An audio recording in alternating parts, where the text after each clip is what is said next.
Everyone knows they should be saving money, but most people don't take it a step further and specify what that savings should be for. I've worked with clients who would save money consistently, but never had a strategy around that savings. There are certain things everyone should be saving for, but it's not always clear what those things should be. Don't get me wrong, saving money just to save money is better than the alternative, not saving money at all.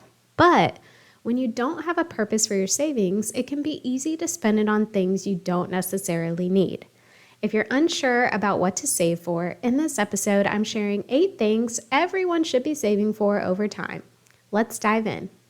Before we get into today's episode, I want to answer a City Girl Solutions question that came in. And just as a reminder, you can go to citygirlsavings.com/QA to ask a question, and I will answer it live on this podcast.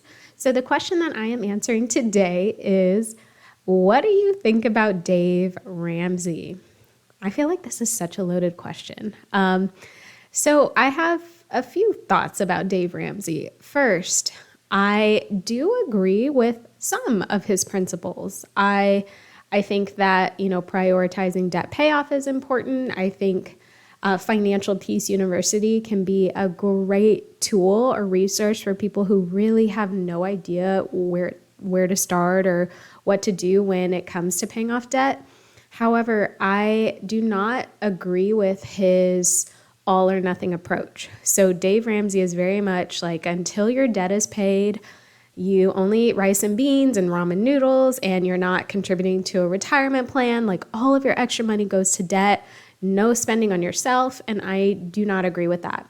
I think the recipe for long-term success with budgeting, debt payoff, long-term financial goals is giving yourself a little bit to enjoy your life with as you're working towards those goals. So yes, you got to find a balance. Yes, you have to have moderation, but I do not believe you need to be eating ramen noodles for 5 years while you aggressively pay off your debt. So that is what I think about Dave Ramsey. Some of his stuff makes perfect sense. Other stuff, not so much. Okay, let's get into today's episode, 8 things everyone should be saving for. So I'm about to get into this list of 8 things, but first I want you to know this. If any item I cover or list today does not feel good for you, does not fit your life goals, or just isn't a fit, period, that is 100% okay. Please, please, please don't feel like you have to save for anything that doesn't feel right just because I or society as a whole tells you to, okay? Save for the things that matter to you. I also want to share that some of these things that I will list today may seem intimidating or may make you feel like they're so far away from your life right now, but I need you to keep an open mind. Your ability to believe anything is possible for yourself is part of how you actually get those things, okay? So be open-minded and know that you can achieve anything you set your mind to, even if it feels forever and a day away. Okay, first thing everyone should be saving for is a home to call your own. The American dream looks different to everyone, but more often than not, a home is in that dream. Rent in this country will only continue to go up. So if you're paying for someone else's property, why not pay for your own? Now, again, this is totally up to you, but if having a place to call your own is part of your life's vision, then I think saving for a home should be a top priority. Now, when I say a home to call your own, I mean a mortgage-free home, okay? A home that can always be a place to live when nothing else seems to be working out. Of course, if your home is not mortgage-free, let me take a step back. If your home is mortgage-free or not, you will always be required to pay property taxes. I feel like we can't escape that no matter where we are in this country. But that's worth it, at least to me, right? So I currently do not have a mortgage-free home, but I am aggressively working towards it. But when I do have a mortgage-free home, I will still have to pay property taxes, okay? Like, that's never going to stop. So, don't think that once the home is paid off, like, you're done. There's still stuff that comes up, but The point is a bank or a lender can't come in and take your property away from you when it's paid off.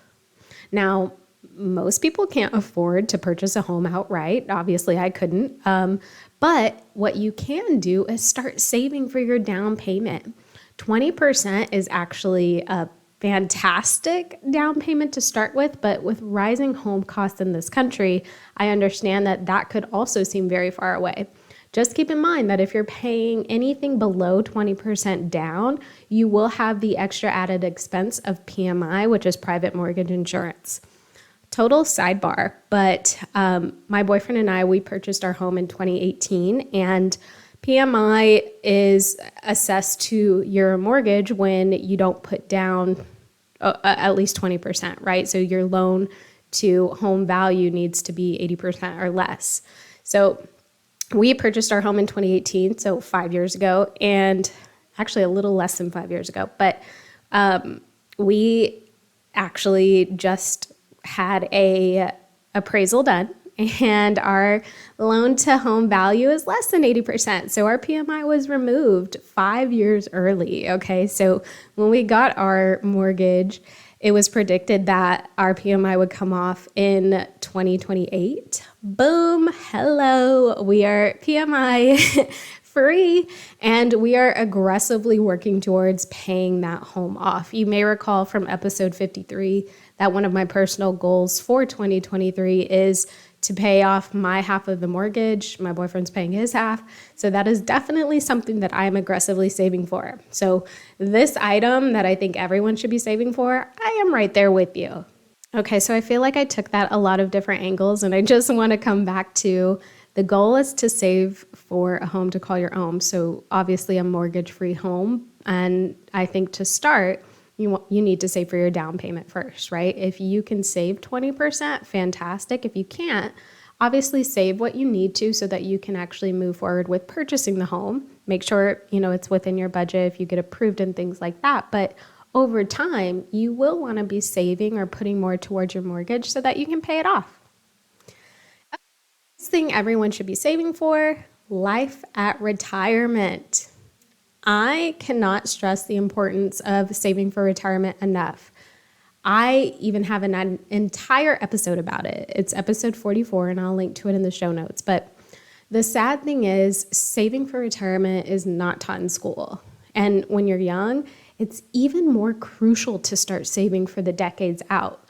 I know it seems like, it's so far away, like I'll worry about it later, but the way that investing in the stock market works is the more time you have, like the more your growth and returns compound. So if you haven't started saving for retirement yet, please don't beat yourself up. But I need you to pause this episode, go start today, right? Whether it's through your employer or you open up an IRA, we need to get on that ball right now. While I think there are so many reasons to save for retirement early in life, and why I think this is, definitely something everyone should be saving for, I think one of the most important reasons is so that you give yourself the freedom to not work if you don't have to, especially later in life. I would say that saving for retirement also goes hand in hand with saving for your own home, right? Because you don't want to be forced to work in your retirement years because you didn't pay your mortgage off in time, okay? And you also don't want to rely on the government to take care of you in your retirement years. I mean, who knows what that will even look like when that time comes. So making sure that you are putting money away for your life at retirement so that you give yourself the option to not work if you don't have to, definitely something everyone should be saving for. Okay, number 3 on my list, education for your children. Now, let me just say, if you don't want or plan to have kids, then feel free to skip this goal, okay? Remember, this is all what fits for you. But what if you have nieces, nephews, younger siblings? This could apply to them. Education for your children or the children in your life. I mean, as most of us know, college is not cheap. And if you have kids or you plan on having kids, you can consider opening a 529 college savings account for them and contribute pre-tax money so that when they become of age to go to college, they can take that money and use it for school. Now, I will say that I actually have some clients who are saving for their children's future, but not in a 529 account. So one of my clients specifically is actually saving in just a general investment account for her daughter because she doesn't want to limit her daughter just to going to college, right? If her daughter wants to be an entrepreneur, she's putting money away so that her daughter has what she needs when she's ready to start her life at 18 or whatever age they decide. So a 529 account is a way to contribute pre-tax funds, and it's a way for your money to work tax-free, right? As long as you spend that money on educational expenses, it's completely tax-free, but it has to be used for educational expenses to avoid paying taxes. So keep that in mind. But in case you don't know, a 529 account functions like a 401k or an IRA, except you're saving for college and education expenses, not retirement. And you deposit pre-tax money into the 529 account over the course of your child or the child's life. And come time for college, ideally you'll have a nice nest egg to leverage tax-free. So most states actually offer 529 accounts directly, but also most financial institutions do as well. So you have some options there. Now, you won't be able to open a 529 account until your child is actually born or the child is actually born. But if you know that it's coming or it will be in the future, and you want to give yourself the ability to start saving now, you can always use like an online brokerage firm like Betterment. I love Betterment, to save money ahead of time. Betterment specifically allows you to save for specific goals. And I think this can help you keep those goals front and center and keep an eye on what you're saving for. Okay, next up, one of the things everyone should be saving for, a dream vacation. Okay, so whether you like to travel or not, a dream vacation is absolutely worth saving for. Now, for me, a dream vacation would be a multiple month, exploration around Europe and Asia. Like, I am dying to see all of the European countries, see all of the Asian countries, big and small, but that doesn't sound cheap, does it? So the earlier I save for it, the more I will have when I am ready to take that trip. Now, for you, a dream vacation may just be a month off of work to renovate your home, to just stay local or visit relatives. It does not matter what this dream vacation looks like. What matters is that you have the funds handy to take that vacation whenever you're ready. So vacation doesn't have to mean that you're traveling anywhere, right? It could just mean that you don't have to work for a certain amount of time. I feel like saving for a vacation is extremely motivating as well because you know that there is something at the end of all of your budgeting and money saving efforts. So go ahead and open up a savings account dedicated solely for travel or vacation, and feel free to name it too for some extra brownie points. Also, make sure you check out episode 12 where I talk with a travel rewards coach. Yes, that's a thing. About traveling in luxury for next to nothing. I'll make sure to link to it in the show notes. The next thing everyone should be saving for is an emergency, and not a small one. Did you know that 2/3 of Americans would not be able to cover a $1,000 emergency? I mean, what if you lost your job? What if you had to go to the hospital? What if your car breaks down and you can't get to work? Something that everyone should be saving for is a true emergency fund. Now, I feel like $1,000 is a common number. It's out there everywhere. It's definitely a great place to start, but at the end of the day, it is nowhere near enough to cover you if something tragic did happen, right?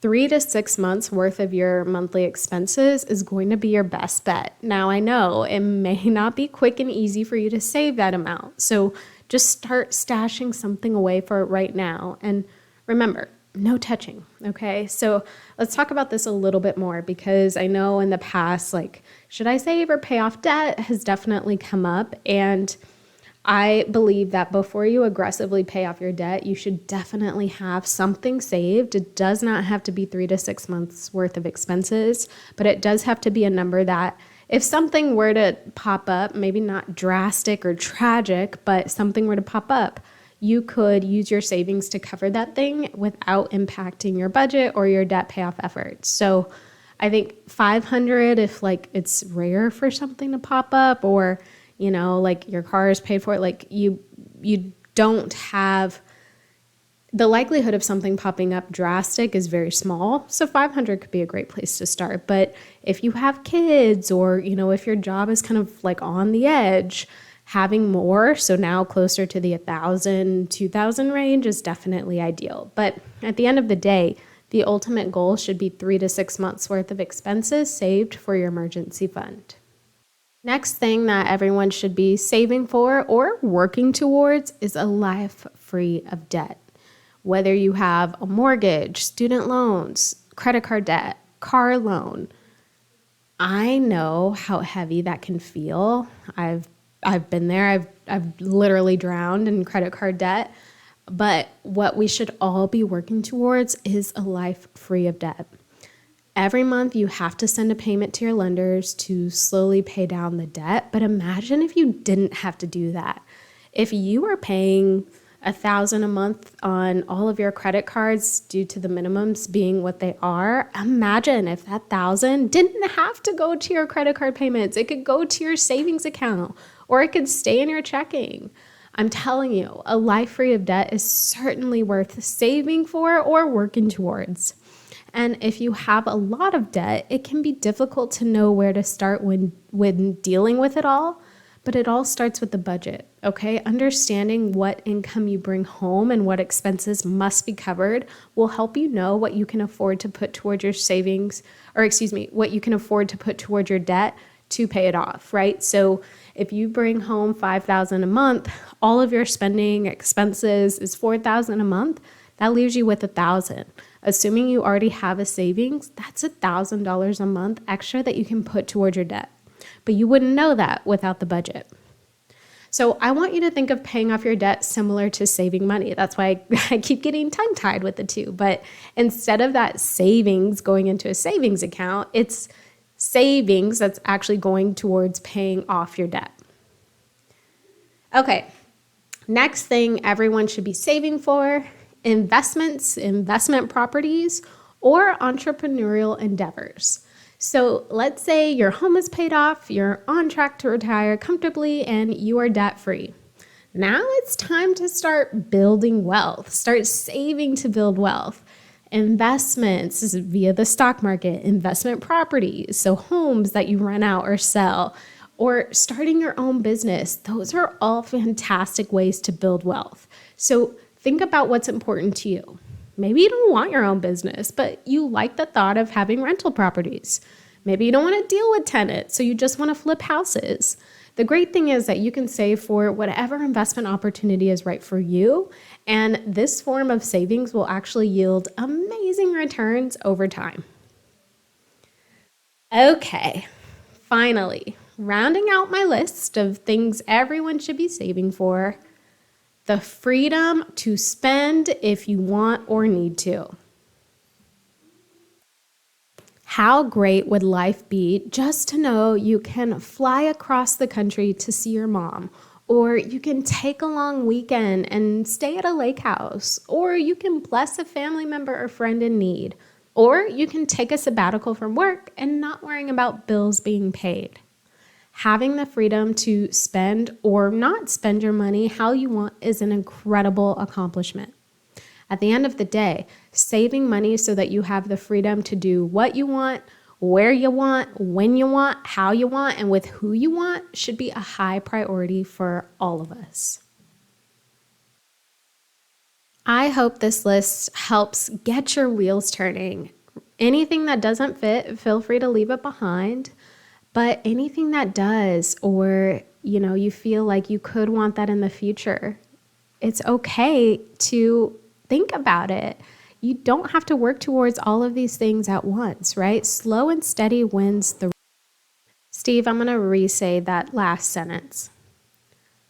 Slow and steady wins the race, my friend. So before I let you go, did you know that I create budget plans for clients and I offer one-on-one money coaching? So I coach my clients through the habits, routines, and mindset they need to set a budget and actually stick to it. You can learn more by checking out citygirlsavings.com and clicking on the financial coaching page under Work with Rhea. I would love to help you if you need it.